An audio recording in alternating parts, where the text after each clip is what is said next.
I'm Tracy Walker, and I'm going to be reading a chapter of my book, The Cards I Was Dealt That Transformed My Life. And today's chapter is chapter 17, East Timor. The two of us just worked. Whenever we could, we'd simply chill and enjoy each other's company. Bribie Island was a favourite weekend destination. Early in the morning, we'd pack the car with the hammock, camp cooker, swimmers, morning paper, and head up the island on the four-wheel drive track. It was glorious. We'd spend the day relaxing, curled up in the hammock together. There was no need for that constant chatter. We were totally in sync with each other. Just being together was enough. We were like two young lovers.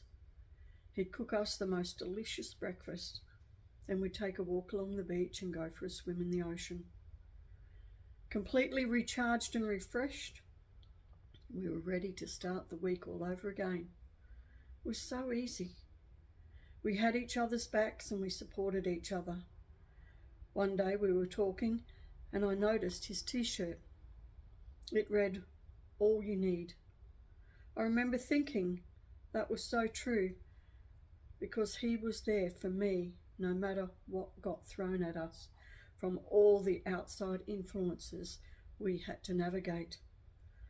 Our love would survive. Weekdays were for work and family. I was now a high school teacher and he had his engineering company. We had moved in together at this point. I was cautious because of my past experiences, and he understood that. There was no pressure. Things were tricky with the kids. They were at that difficult age. One of my sons was with his grandparents. The other son was at boarding school, and my daughter lived away. Visits were rare and often tense. It was hard. Not only did we have various problems continuously being stirred up by others who had their own agenda, but there were also all those childhood imprints to deal with. The imprints had no quick fix, and I knew that. I also knew they might never be resolved because the individual has to be open to clearing them. Nobody can do it for you. It took me years. I could justify anything to anyone, including myself. But I'd learned to do things differently and knew I had to wait for my children to be ready as well. For a while now, my partner had been hinting about marriage. You know, he'd say, "Girls can ask their guy to get married in a leap year, you know." He was a lot more eager than I was in the early days. It actually freaked me out because I'd jumped in far too quickly before, and it didn't turn out very well. At one point, I spoke to my girlfriend about it. She came from a long-term marriage. "It's all normal," she said. "All couples go through this." I wasn't ready though, not yet. He persevered. "Guess what I did today?" he said one day. "I don't know," I said. He leaned forward. "There was this couple selling their house. I went and spoke to them." He paused. "Offered them your house with some cash for their house." He looked at me. I'd grown enough by this point to know not to react. Instead, I just sat there, no expression on my face, and waited to see what else he would say. "They declined," he said. "They wanted a single-story house. Stairs are a problem because they're getting older." I didn't have to say anything, and I also knew he'd start looking for a home to share when the time was right. It would need to be big enough to accommodate all the toys he wanted to buy, and it would need to have a shed.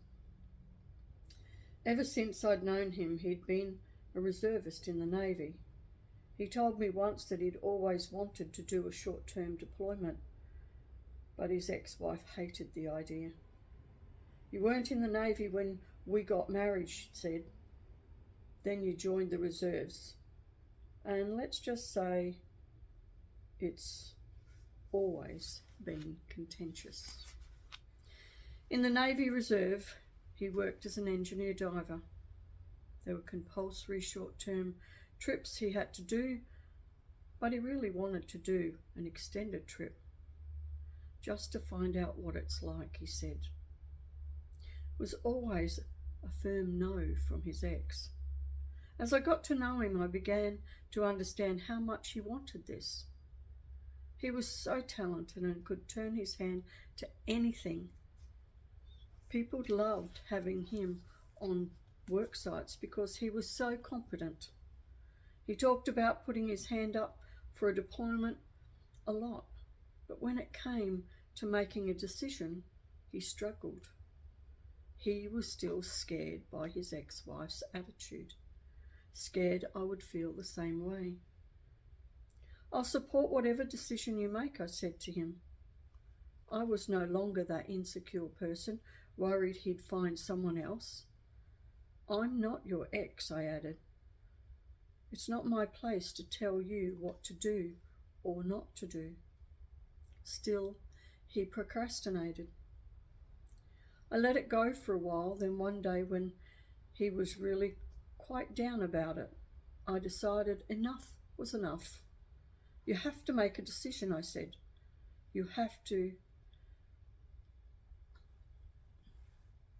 my support either way.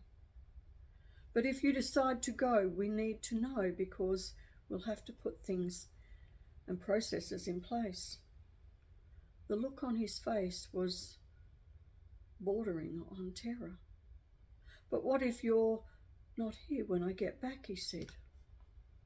I couldn't believe it. I will be, I reassured him. There was no way I could have known this, but I was pretty certain. So he took a leap of faith that it would all work out and signed up. Then we kicked into the planning. Where would I collect his mail? How would I deal with anything that came up at his workshop? What bills needed to be paid, decisions made, plans in place, and off he went. While the landing craft was refitted and sea trials completed, he spent a period of time in Darwin before heading on deployment to East Timor. We missed each other, but found ways to connect regularly. Most of the time he rang me because through the Navy it was a lot cheaper. It was lovely to chat on the phone. I'd update him about the bills, the workshop and other everyday stuff, but we'd very quickly get around to talking about other things, us. Cards and parcels arrived on a regular basis, clothes, jewellery, perfume, beautiful things, because he knew I'd love them. I've no idea where he actually bought them, being on a ship the whole time, although I suspect he'd purchased them in Darwin and stowed them with his stuff to send through.